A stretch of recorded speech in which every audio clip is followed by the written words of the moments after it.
முந்திரி திராட்சை முழுசா இருக்கு. ஆச்சி பாயாசம் மிக்ஸ். ஒன்று வாங்கினால் ஒன்று இலவசம். ஆஹா, no compromise. உங்க சைடுலயும் எங்க சைடுலயும். It's a GT promise. GT Holidays, South India's #1 travel brand.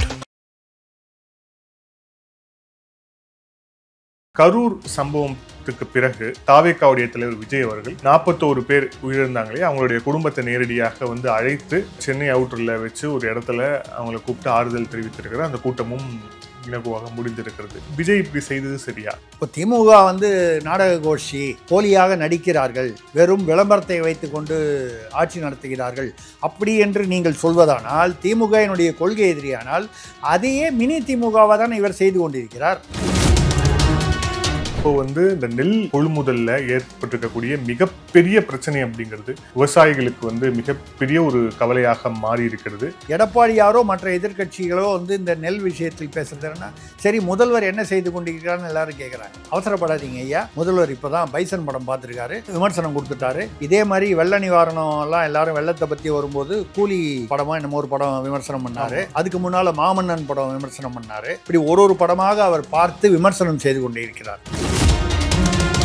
ஒரு பேச்சு அடிபடுகிறது. தாவேக விசிக காங்கிரஸ் ஒரு தனி கூட்டணியாக வரலாம் என்று. வருமா வராதா எனக்கு என்னமோ அப்படிலாம் இந்த திருமாவளவன் தைரியமாக திமுக கூட்டணியை விட்டுட்டு போவாருன்ற நம்பிக்கை எனக்கு இல்லை.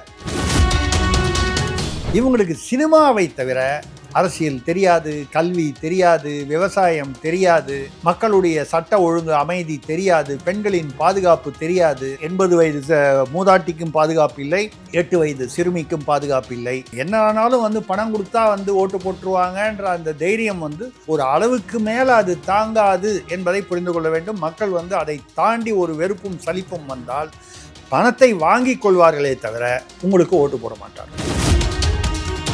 தமிழ்நாட்டில் அரசியலுக்கும் இந்த நாடகம் சினிமா போலித்தனத்துக்கும் ஒன்றும் பெரிய வித்தியாசமே இல்லை. எல்லாமே கலந்தது தான் இங்கே அரசியல். போலித்தனம், நாடகம், மாயை, சினிமாத்தனம், வேஷம், இதுதான் கலந்தது தான் அரசியல். மற்ற இடங்கள்லாம் சினிமா வேறு, அரசியல் வேறு, நாடகம் வேறு, அரசியல் வேறு. தெளிவாக இருக்காங்க மக்களும் சரி, அதனால் அரசியல்வாதிகளும் சரி. இங்கே மக்கள் முட்டாள்களாகவும் அந்த அரசியலையும் சினிமாவையும் போட்டு குழப்பிக்கொண்டு மக்கள் இருப்பதால் தான் அரசியல்வாதிகளுக்கு இந்த அசட்டு துணிச்சல் வருகிறது. ஆதரணியர்களுக்கு அன்பு வணக்கம். இன்றைய சிறப்பு நேர்காணலில் நம்ம இணைந்திருக்கிறார் தமிழக அரசியலின் ஆசிரியர் திருசக்தி சுந்தரராமன் அவர்கள். சார் வணக்கம். வணக்கம், சொல்லுங்க. கரூர் சம்பவம் பிறகு அந்த 41 பேர் உயிரிழந்த அந்த சம்பவம் மிகப்பெரிய ஒரு அரசியல் ரீதியாகவும் சரி, சமூக ரீதியாகவும் பல விவாதத்துக்கு வித்திட்டது. இப்போ இன்று நம்ம பேசிக் கொண்டிருக்கக்கூடிய நிலையில தாவேகாவுடைய தலைவர் விஜய் அவர்கள் 41 பேர் உயிரிழந்தாங்களே அவங்களுடைய குடும்பத்தை நேரடியாக அழைத்து சென்னை அவுட்டர்ல வச்சு ஒரு இடத்துல அவங்களை கூப்பிட்டு ஆறுதல் தெரிவித்திருக்கிறார். அந்த கூட்டமும் இலகுவாக முடிந்திருக்கிறது அப்படிங்கிறத பார்க்குறோம். ஸோ இந்த சம்பவம் நடந்து ஒரு மாதம் கேப்பு, இதுக்கு நடுவில் இந்த சந்திப்பு, இந்த ஆறுதல் கூறியிருக்கிறது. இது எந்த வகையில் இப்போ இதுக்கு முன்னாடி விஜய் மீது வைக்கப்பட்ட விமர்சனங்களுக்கு பதிலாக இருக்கும்? விஜய் இப்படி செய்தது சரியா?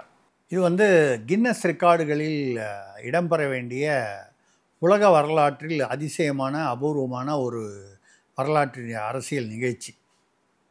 ஏன்னு கேட்டிங்கன்னா, கரூரில் 41 பேர் உயிரிழந்திருக்காங்க இவருடைய கூட்டத்தில். அது இவர் பேரில் என்ன தப்பு, காவல்துறை பேர்லேயோ அரசு பேர்லேயோ என்ன தப்பு, மக்கள் அதிக ஆர்வத்தோடு அவங்க பேரில் என்ன தப்பு, இதெல்லாம் தாண்டி அதெல்லாம் விசாரணையில் இருக்க ஒரு பக்கம் விட்டுருவோம். மகாபலிபுரத்துக்கு அவங்களையெல்லாம் ஒரு 5 பஸ் வச்சு கரூர்லேருந்து லக்ஸரி பஸ் வச்சு கூப்பிட்டு அவர்களை ஸ்டார் ஹோட்டல்களில் தங்க வைத்து, அதாவது ஏதோ ஒரு கல்யாணத்தை கொண்டாடுற மாதிரி மகிழ்ச்சியான ஒரு நிகழ்வை சம்பவத்தை கொண்டாடுற மாதிரி அவர்களை கொண்டு அதுக்கப்புறம் அவங்கள ஆறுதல் பணம். நீங்கள் முதல்ல திருச்சியிலேயே பார்த்துருக்கணும், அவங்கள ஏர்போர்ட்லேயே ஒரு பேட்டி கொடுத்துருக்கலாம். அங்கே போய் கரூரில் ஆஸ்பத்திரிக்கு போயிருக்கலாம். மற்ற கட்சிக்காரங்கள்லாம் போனாங்க, இவர் மட்டும் போகல. முக்கியமான காரணமான இவர் போல சென்னை விமான நிலையத்தில் ஒரு பேட்டி கொடுத்துருக்கலாம், மறுநாளைக்கு ஒரு பேட்டி கொடுத்துருக்கலாம், 10 நாள் கொடுத்து அப்படியே டயலாக் பேசி அப்படியே ஸ்லோ மோஷனில் அப்படி பேசி அது கிட்டத்தட்ட ஒரு நாடகத்தனமான ஒரு பேச்சாக தெரிஞ்சுது. சரி, அதுக்கப்புறம் என்னால் வர முடியல, நான் கட்டாயம் வருவேன்னாரு. அங்கே கேட்டால் திருமண மண்டபம் யாரும் கொடுக்க மாட்டேன்றாங்க. தாவேக்கால திருமண மண்டபம் வச்சுருக்கிறவர் ஒருத்தர் கூட இருக்க மாட்டாங்களா அந்த சுற்று வட்டாரத்தில்? கரூரை விட்டுருங்க, ஒரு 15-20 கிலோமீட்டரில் நாமக்கல், இந்த பக்கம் ஈரோடு, அதாவது ஒரு 1 ஹவரில் போகக்கூடிய ஒரு டிஸ்டன்ஸில் ஒருத்தர் கூட தாவேக்காரர் வந்து ஒரு மண்டபமோ ஏதாவது ஒரு இதுவோ ஹாலோ வச்சுருக்க மாட்டாரா? இல்லை யாருக்காவது வேண்டியவங்க வச்சுருக்க மாட்டாங்களா? அவங்க மற்ற கட்சிக்காரங்களாம் வந்து இல்லை பொதுவானவங்களாம் வந்து காவல்துறைக்கு பயந்துட்டு கொடுக்காமல் இருப்பாங்க. அப்படி காவல்துறை அல்ல எனக்கு அங்கே போகிறதுக்கு வந்து பயமாக இருக்குன்னா அப்படிப்பட்ட ஆள் அரசியலுக்கு எதுக்காக வரணும்? நான் கூட சொல்கிறது, பத்திரிகை துறையில் இருக்கும்போதே நீங்கள் வந்து வாசலில் வந்து கலாட்டா பண்ணுவாங்க, இல்லை வந்து காவல்துறை வந்து திடீர்னு வெள்ளிக்கிழமை சாயந்தரம் கைது பண்ணும், இந்த மாதிரி வந்து பயம்லாம் இருக்கிறதா அரசியல் விமர்சகராக வரக்கூடாது. இப்போ நான் கூட வந்து இப்போ என்னோடய பத்திரிகையெல்லாம் ஆரம்பிக்கும் போது முதல்ல அரசியல் பத்திரிகை ஆரம்பிச்சுட்டு அதுக்கப்புறம் தான் பக்தி பத்திரிகைலாம் ஆரம்பித்தேன், பெண்கள் பத்திரிகைலாம். ஏன்னால் பக்தி பத்திரிக்கையோ அதை பண்ணால் அது ஒன்றும் பிரச்சனை இல்லை, நீங்கள் பாட்டில் அது ஏதோ வியாபாரத்தை பார்த்துட்டு போகலாம். அரசியல் பத்திரிகை ஆரம்பிக்கும் போது பிரச்சனைகள் வரதான் செய்யும், இப்படி எதுனாலும் வரும் அப்படி எதுனாலும் வரும். அப்படி இருக்கும்போது ஒரு அரசியல் தலைவர், நான் வந்து மக்களுக்கான முதல்வர், மக்கள் விரும்பும் முதல்வர்னு சொல்கிறவர் கரூருக்கு போகிறதுக்கே நீங்கள் பயப்பட்டீங்கன்னா அது எப்படி திருமண மண்டபம் கொடுக்காமல் போயிடுவாங்க? இல்லை திருமண மண்டபம் கொடுக்கலான்னு போங்க, 4 நாள் இருங்க, டெய்லி 10 குடும்பமாக போய் வீடு வீடாக போய் பாருங்கள், அதோட என்ன வேலை உங்களுக்காக போயிட்டு. இதில் வந்து ரொம்ப கொடுமை என்னன்னால், நல்ல வேலை இந்த 41 உயிரிழந்தவர்களை வந்து இங்கே கொண்டு வர சொல்லி அந்த உடல்களை இங்கே நான் இறுதி அஞ்சலி செலுத்தினேன் பனையூரில். தூய்மை பணியாளராக இங்கே வர வச்சு டீ குடிப்பேன் பனையூரில். வெள்ள நிவாரணமாக ஒரு 50 பேர் உட்கார வச்சு இங்கேயே வந்து பேக்கெட் கொடுப்பேன். மகாபலிபுரத்தில் வச்சு எல்லாரையும் அந்த டூரிஸ்ட் பஸ்ஸில் வச்சு. இதில் வந்து இந்த வீடியோக்கள் செயற்கைத்தனமாக தெரியல எனக்கு. இப்போ என் பொண்ணெல்லாம் 2 பொண்ணு செத்து போயிட்டாலும் விஜய் சார் வந்து எங்களை வந்து விமானத்தில் கூப்பிட்டு வந்தார், பஸ்ஸில் கூப்பிட்டு வந்தார், ஹோட்டலில் ஸ்டார் ஹோட்டலில் தங்க வச்சார், மகாபலிபுரம் சுற்றி காமிச்சாங்க, அவரோடு நின்று பேசுகிறதுக்கு எங்களுக்கு வந்து வாய்ப்பு கிடைச்சிது. இது வந்து என் பொண்ணு செத்து போயிட்டாலும் எனக்கு பெருமையாக இருக்குது. எந்த தாயாவது இதே மாதிரி ஒரு குழந்தை செத்து போன அந்த அம்மா வந்து என் குழந்தை வந்து உயிரை தியாகம் பண்ணி விஜயை வந்து தளபதியை வந்து அருகாமையில் இருக்கும் பார்க்கக்கூடிய ஒரு பெரிய வாய்ப்பை எனக்கு ஏற்படுத்தி கொடுத்தார். ஒரு தாய் பேசுகிற இயல்பான பேச்சா உங்களுக்கு தெரியுதா, இல்லை செயற்கையாக தெரியுதா? ஒரு பெற்ற தாய் இப்படி பேசுவாளா? அவங்க எந்த சாதி, எந்த மதம், எந்த இனம், எந்த மொழி, எந்த கட்சி, எந்த கொள்கை இல்லை, எதுவுமே கொள்கை இல்லை, இதெல்லாம் தாண்டி ஒரு தாய் அந்த துக்கத்தை தாண்டி மிஞ்சி போனால் என்ன சொல்லுவான், நடந்து போச்சு விதி இப்படி, அவரை சொல்லி பிரயோஜனம் இல்லை அப்படிங்கிற மாதிரி ஒரு பொதுவாக பேசினா கூட அதில் ஒரு அர்த்தம் இருக்குது. ஏதோ அந்த பெண்ணோ குழந்தையோ இறந்தது வந்து அவர்கள் குடும்பத்தில் நிகழ்ந்த ஒரு சுப நிகழ்ச்சி போல் அவர்களை பேசுகிறார்கள் என்றால் அவர்கள் பேச வைக்கப்படுகிறார்கள். அதுக்கப்புறம் திமுகவுக்கும் உங்களுக்கு என்ன வித்தியாசம்? கரூரில் வந்து 1 லட்சம் பேர் வந்தாங்க, 1.5 லட்சம் பேர் கொடை பிடிச்சிட்டு இருந்தாங்கன்னு 100 பேர் வந்து வேறு மாவட்டத்துலேருந்து இளைஞர்கள்லாம் பேசுகிறாங்க. கேட்டால் 15,000 ரூபா கொடுத்து பேசுகிறதா சொன்னாங்க. 15,000 ரூபாயும் கடைசியில் கொடுக்கலன்னு ஒரே கம்ப்ளைண்ட்டு. இந்த மாதிரி வந்து நரிக்குறவர் வந்து வீட்டில் போய் முதல்வர் சாப்பிட்றாருன்னு சொல்லி அவங்களாம் ஒரு கப்பை கூழ் சாப்பிட்றாங்க, முதல்வர் மட்டும் ஸ்டீல் பிளேட்டில் ஏதோ ஒரு ஹோட்டல் இட்லியை சாப்பிட்றாரு. அதே நரிக்குறவர் 4 நாள் முன்னால் சேகர்பாபு பக்கத்தில் உட்காந்து அன்னதானத்தில் சாப்பிட்றாங்க கோயிலில்.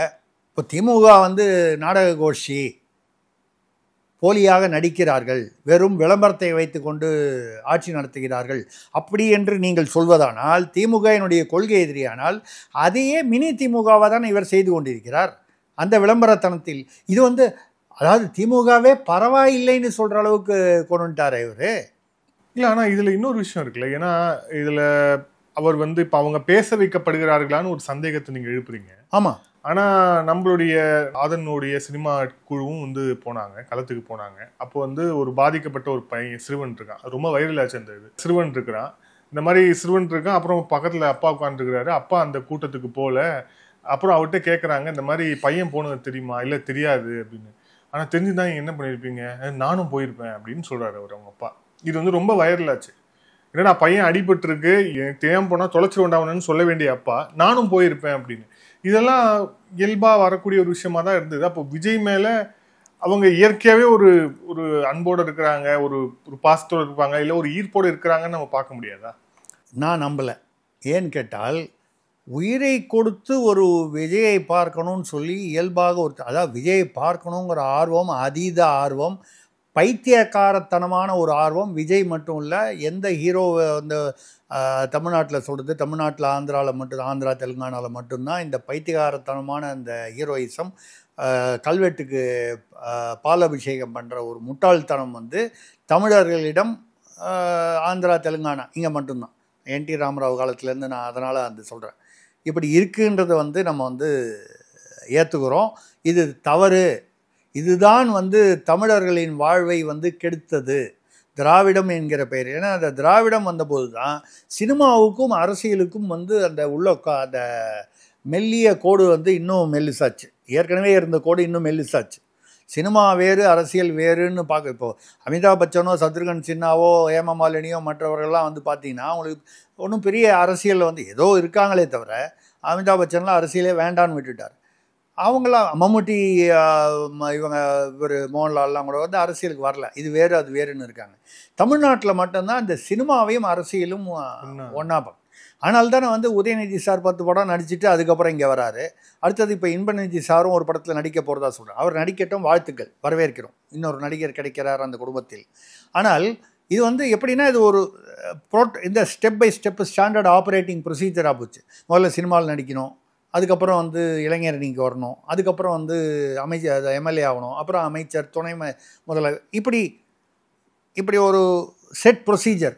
இதே திமுக செய்வது இது தவறு, வாரிசு அரசியல் அப்படின்னு சொல்லும் பொழுது திமுகவை விமர்சனம் செய்த அதே விஜய் கிட்டத்தட்ட அதே மாதிரி அந்த மாதிரி சினிமாத்தனமான அரசியலை மட்டுமே செய்தால், சினிமாத்தனம், நீங்கள் சினிமாலேருந்து வந்தீங்க, சினிமாத்தனம் இருக்கும், இல்லைன்னு சொல்லலை. பஞ்சு டேலக்ட் பேசுகிற பழக்கம் அவ்வளோ சீக்கிரம் விடாது. ஆனால் இந்த செயற்கைத்தனமாக அவங்களாம் வந்து நாங்கள் போய் பார்த்துருக்கணும்னு சொன்னது வந்து நாங்கள் உயிரை கொடுத்து இன்னொரு 10 லட்சம் வீட்டுக்கு வந்திருக்கோன்னு சொன்னாங்கன்னு அப்படி எடுத்துக்கிறத விட, விஜயை நானும் போய் பார்த்துருப்பேன் அப்படிங்கிற அதீத ஆர்வமாக சொல்லியிருந்தால் நம்பக்கூடியது. ஏனென்றால் தமிழர்கள் 50-60 வருட காலமாக இந்த முட்டாள்தனத்தில், இந்த மாயையில் சிக்கி கொண்டிருக்கிறார்கள். இந்த அந்த ஹீரோவை பார்க்கணுங்கிறதுக்காக வந்து அப்படியே உயிர் போனாலும் பரவாயில்ல, போய் நெரிசலில் பார்க்கணும். அதை அப்போ கட் அவுட் மேலே ஏறி பால் அபிஷேகம் பண்ணுறவன், அவன் சொந்த அம்மா வந்து அநேகமாக எங்கேயாவது சோத்துக்கு அதாவது பால் குடிக்க வழி இல்லாமல் இருப்பாங்க, அவன் குழந்தை வந்து பால் குடிக்க வழி இல்லாமல் இருக்கும். ஆனால் பாலை வந்து இவன் எங்கேயோ சம்பாதிச்சு வாங்கி பால் அபிஷேகம் பண்ணுவான். இதை வந்து நீங்கள் புத்திசாலித்தனம்னு சொல்லுவீங்களா? தமிழர்களின் இயல்பு என்று சொன்னால் அந்த இயல்பு முட்டாள்தனமான இயல்பு என்று வருத்தப்படுகிறேன், வேதனைப்படுகிறேன். அப்போ நீங்கள் வந்து அந்த ஒரு அம்மா சொன்னாங்கன்னா அப்போ வந்து தாய்மை வந்து எவ்வளோ மோசமாக போயிருக்கணும். ஒன்று செயற்கைத்தனமாக இருக்கணும், இல்லை தாய்மையே இவ்வளவு மோசமாக இருக்கும் அளவுக்கு திராவிடம் என்கிற பெயரில் அரசியல் தமிழ்நாட்டில் மிக மோசமான நிலைமைக்கு போயிருக்கிறது. அதற்கு காரணம் வந்து இந்த கட்சி அந்த கட்சின்னு சொல்லாமல் பொதுவாக அரசியல்வாதிகள் இந்த நிலைமைக்கு கொண்டு வந்திருக்கிறார்கள். விஜயும் அதற்கு விலக்கல்ல. விஜயை வந்து நம்ம எப்படி பார்க்குறோம்? திமுக பிடிக்கல, ஊழல் அதிகமாக இருக்குது, மோசடி அதிகமாக இருக்குது, அராஜகம் அதிகமாக இருக்குது, சட்ட ஒழுங்கு சரியில்லை, விமர்சனங்கள் இருக்கின்றன. அதிமுகவில் வந்து அந்த அளவுக்கு இல்லைன்னா கூட ஏதோ ஊழல் அங்கேயும் நடந்திருக்கு, அங்கேயும் வந்து இங்கே என்னெல்லாம் சொல்கிறோமோ அந்த கோடு பெரிய கோடு, அது கொஞ்சம் சின்ன கோடுன்ற அளவுக்கு தான் இருக்குது. ரைட். அப்போ இது ரெண்டும் இல்லாமல் ஒரு மாற்றம் வேணும். இந்த மாற்றம் யாராக இருக்க முடியும்? இன்றைக்கி தேதிக்கு வந்து அண்ணாமலைன்னு நடுவில் ஒரு ஒரு ஒரு ஒரு கட்டத்தில் இருந்தது. இப்போ அண்ணாமலை என்ன பொசிஷனில் இருக்காருன்றது நமக்கு தெரியல, அண்ணாமலைக்கு தெரியுதான்னு தெரியல, பட் நமக்கும் தெரியல. அப்படி வச்சுப்போம், எப்படி போகும்னு தெரியாது. வேறு யார்? சீமான் நான் கடைசி வரைக்கும் தனியாக தான் நிற்பேங்கிறாரு. தனியாக நிற்கிற வரைக்கும் அவருடைய கருத்தியலில் எவ்வளவு லாஜிக் இருந்தாலும் அதை தாண்டி அவர் ஆட்சிக்கு வருவது தனியாக என்பது வந்து சாத்தியம் இல்லாது. அது அவரே சொல்கிறார், நம்ம சொல்லலை, அவரே சொல்கிறார். அப்போ அதை தாண்டி மக்கள் வந்து மாற்றம்னு எதிர்பார்க்கும் போது இந்த விஜயிடம் எதிர்பார்ப்பு இருக்கிறது. எஸ்பெஷலி அவர் வந்து ஒரு சினிமா ஹீரோன்னும் போது ஆல்ரெடி ஒரு பிரபலமான முகம். அந்த வகையில் அந்த பிரபலத்தை பயன்படுத்தி 41 உயிர்கள் போயிருக்கு. நீங்கள் கரூரில் போய் ஒரு 4 நாள் தங்கி ஒரு வீடாக போங்க, ஒரு 20 நிமிஷம் 15 நிமிஷம் ஸ்பெண்ட் பண்ணால் ஒரு 10 வீடு ஒரு நாளைக்கு போகலாம். அது என்ன, மகாபலிபுரத்தில் எல்லாரையும் பஸ் வச்சு கூப்பிட்டு வந்து ஆறுதல், இந்த ஆறுதல் சொன்னதுனால என்ன, கடைசியில் வந்து அந்த செல்ஃபி எடுத்து போடுவாங்க. ரைட்டு. அப்போ நீங்கள் எதை வளர்க்கிறீர்கள்? இப்போ நீங்கள் சொல்கிற அந்த ஒரு உதாரணம் சொன்னீங்க, யாரோ ஒரு அப்பா பையன் பேசணும். அப்போ நீங்கள் எந்த மாதிரி ஒரு தமிழகத்தை வளர்க்கிறீர்கள்? எனக்கு உயிர் போனாலும் பரவாயில்ல, கவர்மெண்ட்டில் 10 லட்ச ரூபா தருவாங்க, 10 லட்சமோ 20 லட்சமோ, யாரோ 20-30 லட்சம் வருது. ஆனால் வந்து அந்த ஹீரோவை நான் போய் பார்க்கணும், எந்தவித பயனும் இல்லை. இவர்கள் பார்த்ததால் எந்த பயனும் இல்லை, இந்த குடும்பத்திற்கு எந்த பயனும் இல்லை. அப்போ இதுக்கும் கள்ளசாராயம் குடித்தா தப்பு, செத்து போனால் தப்பில்லை, என் புருஷன் இன்னும் எங்கள் வீட்டில் என் பையனுக்கும் என் பொண்ணுக்கும் கள்ளசாராயத்தை ஊற்றி கொடுப்பேன், செத்து போனால் 10 லட்சம் கவர்மெண்ட்டு கொடுக்கும்னு ஒரு பொம்பளை சொன்னால் இதுக்கும் விஜய்க்கு ஆதரவாளர் சொல்கிறதுக்கு என்ன வித்தியாசம் சொல்லுங்கள். அப்போ நீங்கள் இந்த உதாரணத்தை சரி என்று ஏற்றுக்கொள்வதாக இருந்தால் தமிழ்நாடு முழுக்க எல்லா குடும்பங்களுக்கும் ரேஷனில் கள்ளசாராயம் வழங்கலாமா? கள்ளசாராயம் குடித்தா 10 லட்சம் கொடுப்பாங்களா கவர்மெண்ட்டு? இந்த மின்னல் தாக்கி செத்து போகிறவங்களுக்குலாம் 5 லட்சம், இந்த லேம்ப் போஸ்ட்டில் ஏறி மின் ஊழியர் செத்து போனால் 2 லட்சம், விபத்தில் செத்து போனால் 1 லட்சம், கள்ளசாராயம் குடித்தா 10 லட்சம். அப்போ கள்ளசாராயத்தை நாம் ரேஷனில் எல்லாருக்கும் கொடுக்க வைக்கலாமா? இல்லை எல்லா மளிகை கடையிலையும் கள்ளசாராயம் விற்பதற்கு அனுமதி கொடுத்து விடலாமா? இல்லை டாஸ்மாக் வியாபாரம் பாதிக்கப்படும்ல அப்படி பண்ணோன்னா? இல்லை இப்போ என்ன பாதிக்கப்படும், எப்படி பாதிக்கப்படும்? ஏற்கனவே டாஸ்மாகுடைய வியாபாரம் டாஸ்மாக் இடங்களில் மட்டும்தான் விற்கிறாங்களா? சுற்றி அந்த பக்கம் பொட்டி கடையில் அங்கே இங்கெல்லாம் விற்கிறாங்களே. அதை நான் கொஞ்சம் நாகரிகமாக மளிகை கடைகள்லாம் கூட விற்கலாமேன்னு சொன்னேனே தவிர இப்போவும் அதே தான் நடைபெறுகிறது. அதிகாரபூர்வமாக நடைபெறவில்லை, அன்அஃபிஷியலாக நடைபெறுகிறது. அஃபிஷியலாகவே வச்சுருவோன்றனா இங்கு டாஸ்மாக் மதுபானங்கள் விற்கப்படும், சாராயம் விற்கப்படும், போர்டு போட்டு எல்லா மளிகை கடையிலையும் போடுங்க. அதில் கள்ளசாராயம் வந்துச்சுன்னா 10 லட்ச ரூபா கொடுங்க. அப்படி செய்தால் திமுக அரசு சொல்லுதுன்னு வைங்க, எப்படி சொன்னாலும் சொல்லிடுவாங்க, நம்ம சொல்கிற சஜஷனை தெரிஞ்சுக்கிட்டு. ஏற்கனவே ஒரு செந்தில் பாலாஜி ஒரு அமைச்சராக இருந்தபோது இந்த திருமண வீடுகளில் நிகழ்ச்சிகளில் கொடுக்கலாம் அப்படின்னு பார்ட்டிஸில் கொடுக்கலாம் அதாவது அப்படின்னு சொல்லி வந்தது, ஒரு பேச்சு வந்தது. இப்போ எதிர்ப்பு வந்ததுக்கப்புறம் கைவிட்டாங்க. ஆமாம், அதுக்கப்புறம் காலையில் 7 மணிலேருந்தே கொடுக்கலாம். அப்புறம் இதில் ஆன்லைனில் சப்ளை பண்ணலான்னு நடுவில் ஒரு ப்ரப்போசல் வந்தது. அப்புறம் மிஷின் வச்சாங்க, மிஷின் அந்த ஏடிஎம் மாதிரி, அந்த ஏடிஎம் மாதிரி. ஸோ அவங்களும் விஞ்ஞானபூர்வமாக என்னெல்லாமோ திங்க் பண்ணுறாங்க. இந்த சாராயத்தை அதிகம் அவங்க இப்போ அப்படி தாங்க திங்க் பண்ணுவாங்க. இப்போ வெறும்னா அந்த டாஸ்மாக் மட்டுமே இருக்கும்போது, டாஸ்மாக் மட்டுமேனா டாஸ்மாக் என்ற பெயரை வைத்துக்கொண்டு ஒரு கடை இருக்குன்னா அதை சுற்றி, இப்போ எங்கள் வீட்டுக்கிட்ட ஒரு கடை இருக்குது, ஆனால் எங்கள் வீட்டில் வேலை செய்கிறவங்க வாட்ச்மேன், டிரைவர், வாசல் ஆட்டோக்காரெலாம் கேட்டால் எந்தெந்த இடத்துலலாம் டாஸ்மாக் இது அந்த கடையை தவிர அதே சரக்கு ஒரு கூட பணம் வச்சு எங்கெல்லாம் கிடைக்கும். இந்த சந்தில் ஒரு ஆயா வச்சுருக்காங்க, அந்த கடையில் வச்சுருக்காங்க, இப்படி 10 இடம் சொல்கிறாங்க விசாரிக்கும்போது. இது வெறும் டாஸ்மாக் மட்டும் இல்லை, கஞ்சாவே. எங்கள் வீட்டுக்கிட்ட முந்தா நேற்று 24 வயசு பையன் 4.5 லட்சம் ரூபாய்க்கு வண்டி வாங்கி கொடுத்துருக்காங்க, ஏதோ ஒரு ஹை கிளாஸ் பைக்கு. அதை வச்சுட்டு கஞ்சா அடிச்சுட்டு இந்த பேரிகேட்டில் பட்ட பகலில் காத்தால 10:30 மணிக்கு மோதி ஸ்பாட்டில் அவுட்டு. 24 வயசு, 4.5 லட்ச ரூபா, ஒரு வாரம் முன்னால் வண்டி வாங்கி கொடுத்துருக்காங்க அப்பா அம்மா கஷ்டப்பட்டு. அவங்க எப்படி வாங்கி கொடுத்தாங்களோ. இப்படி இல்லை, இதெல்லாம் ஒரு பக்கம் திமுகவை நாம் விமர்சனம் செய்கிறோம், திமுக அரசை. இப்போ விஜய் இப்படி செய்யும் பொழுது திமுக அரசையோ இல்லை அந்த மாதிரி ஒரு அரசியலை விமர்சனம் செய்வதற்கு அவருக்கு என்ன தகுதி இருக்கிறது? இவங்களோட இவர் எப்படி வேறுபடுகிறார்? இதை மாற்றம் என்று எப்படி சொல்வது? இது பெரிய ஏமாற்றம் அல்லவா தமிழ்நாட்டிற்கு? அப்படி இருக்கும்போது இதை மாற்றம் என்று எப்படி சொல்வது? 41 பேர், நல்ல வேளை அதான் சொன்னேன், எல்லாரையும் அந்த உடல்கள்லாம் பனையூருக்கு வர சொல்லி இங்கே நான் மாலை போடுறேன்னு சொல்லலை. அது என்ன எல்லாமே பனையூரில் வச்சே பண்ணும். அதுதான் சீமான் கூட கேட்டிருக்காரு, ஓட்டு சாவடி. நான் கூட ஏற்கனவே நம்ம ஆதன்லேயே பேசியிருக்கோம். அப்போ ஓட்டு சாவடியே அவர் வீட்டு அந்த இவிஎம்மை கொண்டு போய் அவர் வீட்டில் வச்சுப்பாரான்னு நம்ம ஒரு தடவை பேசணும். இது என்ன அபத்தம்? அது நீங்கள் கரூருக்கு அந்த கரூரில் போனால் எனக்கு பாதுகாப்பு இல்லைன்னு சொன்னால் இந்த பாதுகாப்புக்காக பயப்படுபவர் அரசியலுக்கு வரலாமா? அவசியமா? அரசியலில் இவர் என்ன கிழித்து விட போகிறார்? அவருடைய உயிருக்கு ஏற்கனவே 15 பாக்ஸர் வச்சுருக்கீங்க, இன்னொரு 10 பாக்ஸர் வச்சுங்க வேணா.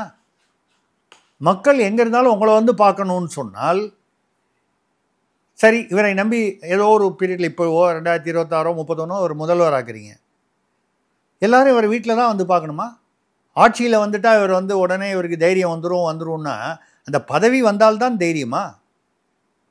நீங்கள் சாதாரண கவுன்சிலராக இருக்கும்போது அதிலெல்லாம் திமுகலாம் கில்லாடி. கவுன்சிலராக இருக்கிறவங்களாம் என்ன போடுறான், ஐஏஎஸ் ஆஃபீஸர்லாம் தண்ணி காமிக்கிறான், கெட்ட வார்த்தையில் திட்டுறான் ஓப்பனாக பப்ளிக்கில். திமுகவை விமர்சனம் செய்பவர் திமுகவில் உள்ளவங்களை பார்த்து அட்லீஸ்ட் குறைந்தபட்சம் அந்த கவுன்சிலரை பார்த்தாவது அரசியல் தமிழ்நாட்டிற்கு தகுந்த மாதிரி ஒரு அரசியலை கற்றுக்கொள்ள வேண்டாமா? இது வேர்ல்டு கின்னஸ் ரெக்கார்டு. செத்து போனவங்க குடும்பத்தெல்லாம் ஒரு பஸ்ஸு வச்சு கூட்டின்னு பார்க்குறேன். நான் ஐயா, இந்த கரூரில் போனீங்க, ஒரு தேசிய அரசியலுக்கு ஒரு நாளைக்கு போகிறீங்கன்னு வைங்க, மத்திய பிரதேஷுக்கு போகிறீங்க, அங்கே நடந்து போச்சு. மத்திய பிரதேஷ்லேருந்து விமானம் வச்சு இதே மாதிரி நடந்துச்சுன்னா அங்கேருந்து கூட்டு வருவீங்களா? அதாவது இந்த கோட்பாடும் கொள்கையும் நடைமுறையும் வந்து மிக மிக அதாவது அவலமாகவும் அவமானமாகவும் இருக்கிறது தமிழ்நாட்டு அரசியலுக்கு. இதில் இப்போ அடுத்த விவகாரத்துக்கு போனோம் அப்படின்னா, இந்த வாடிய பயிரை கண்ட போதெல்லாம் வாடினேன்னு வல்லார் உடைய உரை ஏற்கனவே இருக்குது அப்படிங்கிற மாதிரி இப்போ வந்து இந்த நெல் கொள்முதலில் ஏற்பட்டிருக்கக்கூடிய மிகப்பெரிய பிரச்சனை அப்படிங்கிறது விவசாயிகளுக்கு வந்து மிகப்பெரிய ஒரு கவலையாக மாறி இருக்கிறது. தொடர்ச்சியாக அது நடந்துகிட்டே இருக்கு அப்படிங்கிறத பார்க்குறோம். அதுவும் குறிப்பாக டெல்டாலாம் இப்போ வந்து மிகவும் ஒரு மோசமான ஒரு நிலையில விவசாயிகள் இருக்கிறாங்கன்னு டெய்லி நம்ம ரிப்போர்ட்ஸ் பார்க்குறோம். உங்களுடைய பார்வை என்ன? ஏன்னா வந்து எதிர்க்கட்சி தலைவர் போயிருக்கிறார், பரவலாக விமர்சனங்கள் இருந்திருக்கின்றன, மத்திய குழு வந்து ஆய்வு நடத்தி இருக்கிறது, உள்ளிட்ட பல்வேறு விஷயங்கள் அடுத்தடுத்த கட்டமாக நகர்ந்தாலும் கூட லாஸ் இஸ் அ லாஸ். இப்போ உங்களுடைய பார்வை? 20 லட்சம் டன்னுக்கு மேலே வந்து நெல் வந்து பயிர் வீணாக போயிருக்கிறதா சொல்கிறாங்க. 20 லட்சம் டன். 20 லட்சம் டன். அதை தவிர பல்லாயிரக்கணக்கான ஏக்கர்களில் இந்த மழைக்கு முன்னால் அறுவடை செய்ய வாய்ப்பு இல்லாமல் இந்த கனமழை, கடந்த வாரத்தில் வந்த கனமழையினால் அறுவடை செய்ய முடியாத அளவுக்கு போயிடுச்சு. கிட்டத்தட்ட வீணாக போய்விட்டன. அதை கணக்கு பண்ணால் இன்னும் சில லட்சம் டன்கள் வந்து ஏறும். இந்த மழை வந்தது கூட நீங்கள் வந்து நாங்கள் இப்போ மேயர் பிரியா அவர்கள் கூட சொல்லியிருக்காங்க, சென்னை மேயர், 15 சென்டிமீட்டருக்கு மேலே வந்தால் சிக்கல் தான். சிக்கலை கையாள்வதற்காகத்தான் உங்களை மேயராகவோ இல்லை தமிழக அரசில் வந்து ஸ்டாலின் அவர்களை தலைமையில் வந்து முதலமைச்சர் அவையோ வைத்திருக்கிறோம். இவ்வளோ மழைக்கு மேலே பெஞ்சால் சிக்கல் தான் அப்படின்னா எவ்வளவு மழை? அப்போ ஒரு மாதம் முன்னால் பேசும்போது எவ்வளவு மழை வந்தாலும் வந்து எங்களால் தாங்க முடியும், அதற்கான ஏற்பாடுகள் 4000 கோடி நிர்மலா சீதாராமன் மத்திய அமைச்சர் கேட்டிருக்காங்க. 4000 கோடியில் வந்து முதலமைச்சர் பேசும்போது 92% அதில் வந்து செலவழிக்கப்பட்டு விட்டதுன்னு ஒரு மாதம் முன்னால் பேசினார். இப்போ யாரோ ஒரு அமைச்சர் பேசும்போது 42% தான் செலவழிக்கப்பட்டதுங்கிறார். அப்போது வித்தியாசம் வந்து 2000 கோடி. முதலமைச்சர் சொல்வதற்கும் ஒரு அமைச்சர் சொல்வதற்கும் 50% வித்தியாசம் என்றால் கிட்டத்தட்ட 2000 கோடி. இந்த 2000 கோடி என்ன ஆச்சுன்னு கேட்குறாங்க. ரெண்டாவது 92 சரியா 42 சரியான்னு நிர்மலா சீதாராமன் அவர்கள் பேசியிருக்கிறார். நம்ம அதே கேள்வி தான் கேட்குறோம். ஏதாவது ஒன்று தானே சரியாக இருக்கணும். இப்போது ஒருத்தர் 92ன்னு சொல்லி ஒருத்தர் 95ன்னு சொன்னால் கூட அதில் ஏதோ ஒரு பின்ன வித்தியாசம்னு சொல்லலாம். 92க்கும் 42 இதே மாதிரி தான் பார்த்தீங்கன்னா அந்த போன தடவை வெள்ள நிவாரணத்துக்கும் இந்த மாதிரி பதில்கள் தான் வந்து முன்னுக்கு பின் முரணான பதில்கள், ஆளுக்கு ஒன்று சொல்லுவாங்க.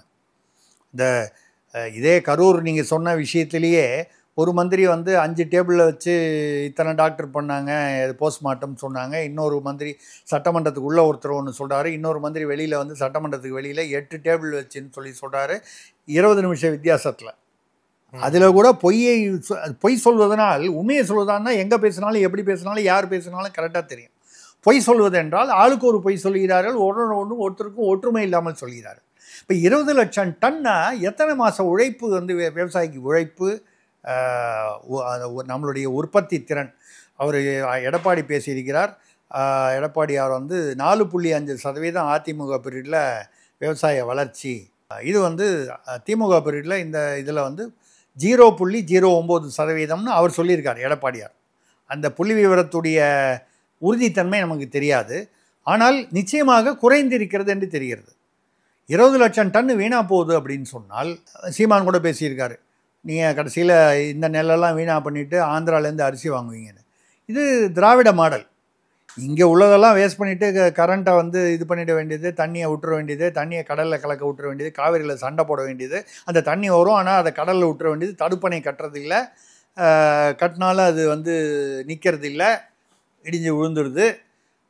அதனால் வந்து நீங்கள் வந்து விவசாயம் பாதிக்கப்படுகிறது. அந்த மாதிரி இப்போ 20 லட்சம் டன் வந்துன்னா இந்த மழை இவ்வளோ சென்டிமீட்டருக்கு மேலே மழை பெஞ்சால் வந்துன்னா அதுக்கு தானே மெட்ரோ அதுக்கான துறை இருக்கிறது. அந்த துறையில் ஏறத்தாழ இவ்வளவு மழைன்னு தெரியுது, கொஞ்சம் கூட வரலாங்கிறத எதிர்பார்க்க வேண்டியதானே.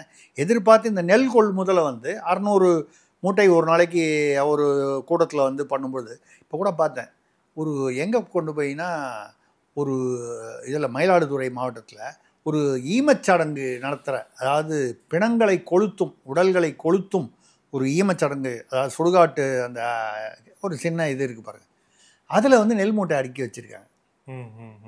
இது எவ்வளோ கொடுமையான விஷயம் பாருங்கள். அப்படின்னா என்ன, இந்த கிடங்கெல்லாம் ஒழுங்காக கட்டலைன்னு அர்த்தம். நெல் கிடங்கு கட்டாமல் இருக்கிறதுக்கு இவ்வளவு மோசமாக ஒரு நிலைமை என்றால் இந்த ஆட்சியுடைய அவலம் வெளிப்படுகிறது. எடப்பாடியாரோ மற்ற எதிர்க்கட்சிகளோ இந்த நெல் விஷயத்தில் பேசுகிறது என்னன்னா, சரி முதல்வர் என்ன செய்து கொண்டிருக்கிறான்னு எல்லாரும் கேட்குறாங்க. அவசரப்படாதீங்க ஐயா, முதல்வர் இப்போ தான் பைசன் படம் பார்த்துருக்காரு, விமர்சனம் கொடுத்துட்டாரு. இதே மாதிரி வெள்ள நிவாரணம்லாம் எல்லாரும் வெள்ளத்தை பற்றி வரும்போது கூலி படமாக என்னமோ ஒரு படம் விமர்சனம் பண்ணார். அதுக்கு முன்னால் மாமன்னன் படம் விமர்சனம் பண்ணார். இப்படி ஒரு படமாக அவர் பார்த்து விமர்சனம் செய்து கொண்டே இருக்கிறார். ரோம் பற்றி ஏறும்போது நீரோ மன்னன் ஃபிடில் வாசித்து கொண்டிருந்த கதையாக இவர் ஒரு அவலம் பேரிடர் வரும்பொழுதும் சரி, இந்த மாதிரி நிகழ்வுகள் வரும்போது, துக்க நிகழ்வுகள் வரும்போதும் அதை விட்டு அவர் படத்தை பார்த்து படத்தில் விமர்சனம் பண்ணுறதுக்கு நிறைய பேர் இருக்காங்க அந்த துறையில். முதல்வர் பார்த்து விட்டு உங்களுக்கு அந்த ஒரு குறிப்பிட்ட இயக்குனரை தூக்கி தலையில் வைத்துக்கொள்ள வேண்டுமானால் அது வேற ஒரு நிகழ்வின் போது தூக்கி வைத்துக் கொள்ளுங்கள். கல்வியில் சிறந்த தமிழ்நாட்டில் தான் நீங்கள் வேணுங்கிற டைரக்டர்லாம் கூப்பிட்டு பேச சொல்லிட்டீங்கல்ல, அந்த டைரக்டரோட கல்வி தகுதியெல்லாம் பாருங்கள். நான் அவளை குறைத்து மதிப்பிடலை, அவங்க பேசின விஷயத்தையும் பாருங்கள். கல்வியை பற்றி யாருமே பேசலை. முதல்வரை பாராட்டுவதில் முகஸ்துதி பாடுவதில் தான் இருந்தாங்களே தவிர இதுதான் கல்வியில் சிறந்த தமிழ்நாடு. அதான் சொன்னேன், இவங்களுக்கு சினிமாவை தவிர அரசியல் தெரியாது, கல்வி தெரியாது, விவசாயம் தெரியாது, மக்களுடைய சட்ட ஒழுங்கு அமைதி தெரியாது, பெண்களின் பாதுகாப்பு தெரியாது. 80 வயது மூதாட்டிக்கும் பாதுகாப்பு இல்லை, 8 வயது சிறுமிக்கும் பாதுகாப்பு இல்லை, சட்ட ஒழுங்கு தெரியாது, பெண்களின் பாதுகாப்பு தெரியாது. ஆனால் பெண்களின் முன்னேற்றம் அவர் ஈரோட்டுக்காரர் சொன்னார், ரோட்டுக்காரர் சொன்னார்னு ஏதாவது கதை பேசிக்கிட்டு இருப்பாங்களே தவிர, பழைய கதை பேசுவாங்களே தவிர, இது மிக அவலமான ஆட்சி. இந்த அவலமான ஆட்சியை மக்கள் புரிந்து கொள்ள வேண்டும். இதை மக்கள் புரிந்து கொள்வார்கள் என்ற உணர்ச்சி தமிழக அரசுக்கு, திமுக தலைமைக்கு வர வேண்டும். என்ன ஆனாலும் பணம் கொடுத்தா ஓட்டு போட்டுருவாங்கன்ற அந்த தைரியம் ஒரு அளவுக்கு மேலே அது தாங்காது என்பதை புரிந்து கொள்ள வேண்டும். மக்கள் அதை தாண்டி ஒரு வெறுப்பும் சலிப்பும் வந்தால் பணத்தை வாங்கி கொள்வார்களே தவிர உங்களுக்கு ஓட்டு போட மாட்டார். பணத்தை உங்கள்கிட்ட வாங்கிப்பாங்க, ஆனால் உங்களுக்கு தான் ஓட்டு போடுவாங்கன்னு எப்படி தெரியும்? பணத்தை வாங்கிட்டு எதிர்பக்கம் ஓட்டு போட்டாங்கன்னா உங்கள் கதி என்ன ஆகும் என்பதை நினைத்து பார்க்க வேண்டும். இதில் இப்போ இந்த கூட்டணி தொடர்பாகவும், ஏன்னா தொடர்ச்சியாக உதயநிதி என்னடானா கை எங்களை விட்டு போகாது அப்படின்னு சொன்னார். நம்பிக்கை, கை எங்களை விட்டு போகாது என்ற நம்பிக்கை இருக்கிறது அப்படின்னு. இப்போ முதலமைச்சர் சொல்லியிருக்கிறாரு, திமுகவும் காங்கிரஸும் ஒரே கூட்டணியில் இருப்பது அப்படிங்கிறது நாட்டுடைய ஒற்றுமைக்கு பலம், அதனால நாங்க இருக்கிறோம் அப்படின்னு சொல்லிட்டு காங்கிரஸுடைய பிரமுகருடைய இந்தியாவுடைய ஒற்றுமைக்குன்னாரு. அவர் சொன்னது INDIA அந்த இண்டி கூட்டணியா இல்லை இந்தியாங்கிற ஒரு நாடான்னு தெரில. இந்தியாங்கிற நாடுன்னு சொல்லியிருந்தா எனக்கு உள்ளபடியே மன நிறைவு. ஏன்னா எப்போ பார்த்தாலும் ஒன்றியம்னு சொல்லி இந்திய ஒருமைப்பாட்டிற்கு இறையாண்மையை அதிலிருந்து விலகி வித்தியாசமாக பேசும் திமுக காரர்கள் எப்போவாவது ஒரு தடவை இந்தியான்னு சொல்லி பேசுகிறாங்க, நம்ம நாடுன்னு சொல்லி பேசும்போது உள்ளபடியே மகிழ்வாக இருக்கிறது. ஆனால் காங்கிரஸுடைய நிலைமை குழப்பமாக இருக்கிறதே. இவர் பேசுவதற்கும் நிறைய முரண்பாடு இருக்கே. இவர் ராகுல் விஜயுடன் பேசியவுடன் கூட்டணி முடிவாகும்னு கார்த்தி சிதம்பரம் காங்கிரஸிலிருந்து பேசுகிறார். பீட்டர் அல்ஃபோன்ஸ் என்ன சொல்கிறாருன்னா, மத்திய அரசுக்கு, அதாவது பிஜேபிக்கு மிகவும் நெருக்கமாக இருக்கிறார் விஜய் என்று சொல்கிறார் பீட்டர் அல்ஃபோன்ஸ். ரெண்டு ஒன்றோட ஒன்று டயமெட்ரிக்லி ஆப்போசிட்டா. மாணிக் தாக்கூர் என்ன சொல்கிறார், காங்கிரஸை மதிக்காதவர்கள் முன்னாள் முதல்வர்கள் ஆகிவிடுவார்கள்னு சொல்கிறார். காங்கிரஸை மதிக்காதவர் இவன் இந்த குரூப்பெல்லாம் சேர்ந்து தான் 165 சீட்டு வேணும்னு சொல்கிறது. ஷோடங்கர்கிட்ட போய் 165ங்கிறது நம்பர் நாட் ப்ராக்டிக்கல்ங்கிறது உங்களுக்கு எனக்குமே தெரியுது, காங்கிரஸ்காரங்களுக்கு ஏன் தெரியலன்னு தெரியல, சும்மா கேட்குறது தானே, அதில் ஒன்றும் இல்லை. அப்போது கார்த்தி சிதம்பரம் ஒன்று, இவர் ஒன்று, பீட்டர் அல்ஃபோன்ஸ் ஒன்று, மாணிக் தாக்கூர் காங்கிரஸை மதிக்காதவர்கள் முன்னாள் முதல்வர் ஆகிவிடுவார். கிட்டத்தட்ட ஸ்டாலின் அவர்களுக்கு கெஜ்ரிவாலை வச்சு அவர் சொன்னால் கூட ஸ்டாலினுக்கு விடப்படும் எச்சரிக்கையாக கொள்ளலாம் அதை. இதெல்லாம் தாண்டி செல்வ பெருந்தகை இந்த செம்பரமாக ஏரி தண்ணியை அவர் கேட்காம ரிலீஸ் பண்ணிட்டாங்கன்னு நீரோலர் துறையில் ஒரு அயோக்கியன் இருக்கிறான் என்று ஒருமையில் பேசினார். அது துரைமுருகனை சொல்கிறாரோ என்ற ஒரு யூகத்தை மக்களிடையே ஏற்படுத்திய போது இல்லை ஒரு அதிகாரியை சொன்னேன்னாரு. ஆனால் அந்த அதிகாரி யாரும் பதில் சொல்லலை, துரைமுருகன் தான் பதில் சொல்கிறார். அப்புறம் ஒரு மந்திரி தாமோ அன்பரசன் அந்த பகுதி, அவரும் அந்த சுற்றியுள்ள தாம்பரம் பகுதியை சேர்ந்தவர், எனக்கு கூட சொல்லலை. அது என்ன ஆதங்கமாக சொல்கிறாரா, கட்சியில் எனக்கு கூட சொல்லலைன்னு? இல்லை எனக்கே சொல்லலை, ஒரு மந்திரியாக இருக்கேன், நீ வந்து ஆஃப்டர் ஆல் இன்னொரு கூட்டணி கட்சி தலைவர், உனக்கு எதுக்கு சொல்லணுங்கிற அர்த்தத்தை சொல்கிறாங்க. ஆக இவ்வளவு குழப்பங்கள் வந்து காங்கிரஸ் திமுக உறவில் இருக்கிறது. ஒரு பேச்சு வந்து அடிபடுகிறது, தாவேக விசிக காங்கிரஸ் வந்து ஒரு தனி கூட்டணியாக வரலாம் என்று. வருமா வராதா எனக்கு என்னமோ அப்படிலாம் இந்த திருமாவளவன் தைரியமாக வந்து திமுக கூட்டணியை விட்டுட்டு போவாருன்ற நம்பிக்கை எனக்கு இல்லை. ஏன்னா அந்த நம்பிக்கை எனக்கு ஏன் திருமாவளவன் பேரில் இல்லைன்னா, அவர் வெளியே போனார்னா வந்து அவர் கீழே இருக்கிறவங்களாம் கட்சியை உடைச்சிருவாங்க, இல்லை கட்சியை ஒன்றாக வைத்துக்கொள்ள முடியாதுன்னு இருக்குது. பத்தாவதுக்கு இந்த ஹைகோர்ட்டு பிரச்சனை வேறு விதமாக அது உருவெடுத்து விட்டது நெகட்டிவாக. இப்படி இருக்கும்பொழுது இந்த காங்கிரஸ் வந்து வழக்கம் போல் 4 பேர் 4 விதமான ஒப்பீனியன் கொடுக்கிறார்கள். ஆனால் ஒரு சுவாரஸ்யமான விஷயம் என்னவென்றால், மாணிக் தாக்கூர், கார்த்தி சிதம்பரம், பீட்டர் அல்ஃபோன்ஸ், கார்த்தி சிதம்பரம் இவர்களுடைய 4 பேர், செல்வ பெருந்தகை இது நடுவில் பேசினது எல்லாமே திமுக எதிர்ப்பாக தெரிகிறது. 4 பேரும் 4 விதமான கருத்து சொன்னாலும் 4மே திமுகவிற்கு எதிர்ப்பான ஒரு கருத்தாக தெரிகிறது.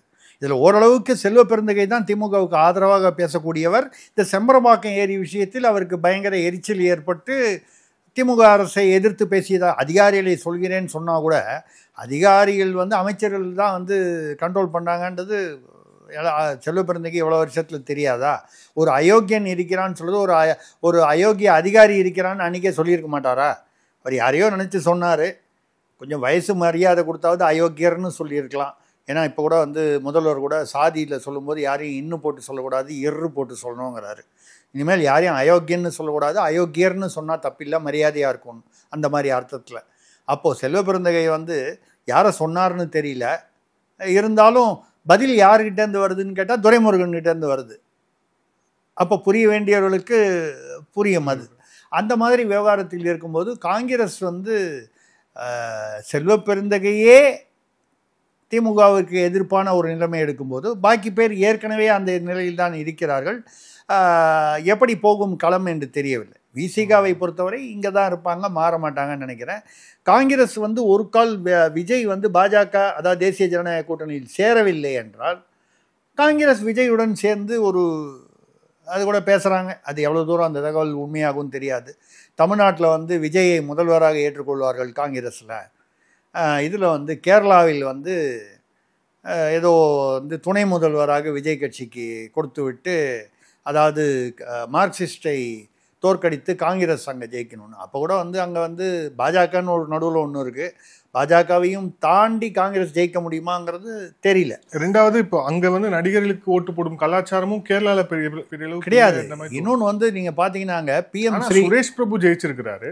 இல்லை, சுரேஷ் பிரபு ஜெயிச்சது வந்து ஏதோ ஒரு நடிகருங்கிறதுனால ஜெயிச்சாருன்னு சொல்ல முடியல. அவர் மோடி பேரை வைத்து தான் இருக்கார். சுரேஷ்விக்கு வந்து ஒரு பெரிய வாக்கு வங்கின்னு சொல்கிற அளவுக்கு அவர் அந்த பெரிய நடிகரும் இல்லை. ஒரு மம்முட்டியோ மோகன்லாலோ பிருத்திவிராஜோ சொல்கிற அளவுக்கு சுரேஷ் கோபி இல்லை. அவருமே என்னை விட்டு வேணாம் நான் திரும்பி நடிக்க போகிறேன்னு தான் சொல்லிகிட்டு இருக்காரு. இல்லை, அதில் பார்த்தீங்கன்னா முக்கியமான வந்து அதை சொல்லி முடிச்சுருவோம். PM ஸ்ரீ அந்த கல்வி திட்டத்தில் கேரள அரசு வந்து முடிவு செய்து இணைந்திருக்கிறது. PM ஸ்ரீ திட்டத்தில் மார்க்சிஸ்ட் பாஜகவிற்கு எதிரான அரசு, எதிர்கட்சி அரசு, இண்டி கூட்டணியில் ஒரு முக்கியமான அங்கம் வகிப்பவர்கள். ஏன்னா அந்த PM ஸ்ரீ திட்டத்தில் சேருவதால் கேரள மாணவர்களுக்கு, பள்ளிகளுக்கு வந்து நிறைய பலன் கிடைக்கிறது. அப்போது இண்டி கூட்டணியில் இருக்கக்கூடிய மார்க்சிஸ்ட் கட்சி பாஜகவிற்கு வந்து வலுவான எதிரி என்று சொல்லக்கூடிய பல இடங்களில் இருக்கக்கூடிய மார்க்சிஸ்ட் கட்சி வந்து மலையாள மக்களுக்கு எது நன்மை பயக்குமோ அது பாஜகவுடைய திட்டமாக இருந்தாலும் பரவாயில்லை என்று PM ஸ்ரீ திட்டத்தில் இணைந்திருக்கிறார்கள். தமிழ்நாட்டில் அதை ஏற்றுக்கொள்ளவில்லை. அப்போ நம்ம ஒரே ஒரு வரி சொல்லி முடிச்சிட வேண்டியதுதான். அங்கே கேரளத்தில் நடப்பது மலையாள அரசு, மலையாளிகளின் நன்மையை கருதி அவர்கள் வந்து பாஜக என்றாலும் அரசியல் வித்தியாசம் இல்லாமல் ஏற்றுக்கொள்கிறார்கள். அப்படி சொல்லி முடிச்சிருவோமா? தமிழ்நாட்டோட ஒப்பிடுவாங்க, நமக்கு எதுக்கு? அவர்கள் மலையாள மக்களின் நன்மைக்காக மலையாளிகள் அவர்களை ஆள்கிறார்கள். ஆட்சியில் அமர்ந்து இருப்பவர்கள் மலையாளிகள். அவர்கள் மலையாள மக்களின் நலன் கருதி விட்டு கொடுத்து பாஜகவுடைய ஒரு திட்டத்தை கூட, பாஜக அரசினுடைய திட்டத்தை ஏற்றுக்கொள்கிறார்கள். தமிழ்நாட்டில் வித்தியாசமாக இருக்கிறது. அதுதான் பிரச்சனை. இங்கே தமிழ்நாட்டு மக்களுக்கு நன்மை என்பதை தாண்டி இங்கே அரசியல் மட்டும் தலைவிரித்தாடுகிறது. இந்த சோகால்டு திராவிட அரசியல் தலைவிரித்தாடுகிறது. இதற்கு காரணம் வந்து தமிழுக்கும் திராவிடத்திற்கும் உள்ள அந்த என்ன சொல்கிறது வித்தியாசமா இல்லை என்ன காரணம், இங்கே உள்ள அரசியல் ஒரு வித்தியாசமான அரசியலாக இருப்பது இந்த திராவிட மாயையினால்தான் அப்படின்னு சொல்லி நினைக்க வேண்டியிருக்கு. ஏன்னா அல்டிமேட்டாக தமிழ்நாட்டு மக்களுக்கு என்ன பலன் கிடைக்கிது? மத்திய அரசு கொடுத்தா என்ன, பாஜக அரசு நமக்கு பிடிக்காதவன் கொடுத்தா பரவாயில்லையே, பிடிக்காதவன் சொல்ல முடியலையே. எப்போ வேணுமோ அப்போ போய் நம்ம சரண்டர் ஆகும்போது பிடிச்சவங்க ஆகிறாங்க. நாணய விழா நடத்தும்போது அவங்களை கூப்பிட்டு, ராஜ்நாத் சிங்கை கூப்பிட்டு தானே நடத்த வேண்டியிருக்கு. அப்போ பிடித்தவர்களாகி விடுகிறார்களே. இல்லை, கருணாநிதி சிறை திறப்புக்கே வெங்கையா நாயுடுவை கூப்பிட்டாங்க இல்லையா? அதான் சொல்கிறேன். அப்போது இப்போ சமீபத்தில் கருணாநிதியுடைய நாணய விழா, நூற்றாண்டு விழாவுக்கு யார், ராஜ்நாத் சிங் தானே கூப்பிட்டீங்க. சோனியா காந்தியை கூப்பிடலையே, ராகுல் காந்தியோ பிரியங்கா காந்தியோ கூப்பிடலையே. இண்டி கூட்டணியில் இருக்கீங்க. அப்போ பிடித்தவர்கள் பிடிக்காதவர்கள் என்பதும் நாடகம்தான். அதைத்தான் சொல்கிறேன். நாங்கள் தமிழ்நாட்டில் அரசியலுக்கும் இந்த நாடகம், சினிமா, போலித்தனத்துக்கும் ஒன்றும் பெரிய வித்தியாசமே இல்லை. எல்லாமே கலந்தது தான் இங்கே அரசியல். போலித்தனம், நாடகம், மாயை, சினிமாத்தனம், வேஷம், இதுதான் கலந்தது தான் அரசியல். மற்ற இடங்கள்லாம் சினிமா வேறு, அரசியல் வேறு, நாடகம் வேறு, அரசியல் வேறு. தெளிவாக இருக்காங்க மக்களும் சரி, அதனால் அரசியல்வாதிகளும் சரி. இங்கே மக்கள் முட்டாள்களாகவும் அந்த அரசியலையும் சினிமாவையும் போட்டு குழப்பிக்கொண்டு, இப்போ நீங்கள் சொன்னீங்களே, யாரோ ஒரு அம்மா சொன்னாங்க, ஒரு அப்பா சொன்னாருன்னு, அது மாதிரி மக்கள் இருப்பதால் தான் அரசியல்வாதிகளுக்கு இந்த அசட்டு துணிச்சல் வருகிறது, அசாத்திய துணிச்சல் வருகிறது. இறைவன் காப்பாற்றுவார். நன்றி சார். பல்வேறு கேள்வி. Thank you sir. மிக்க நன்றி.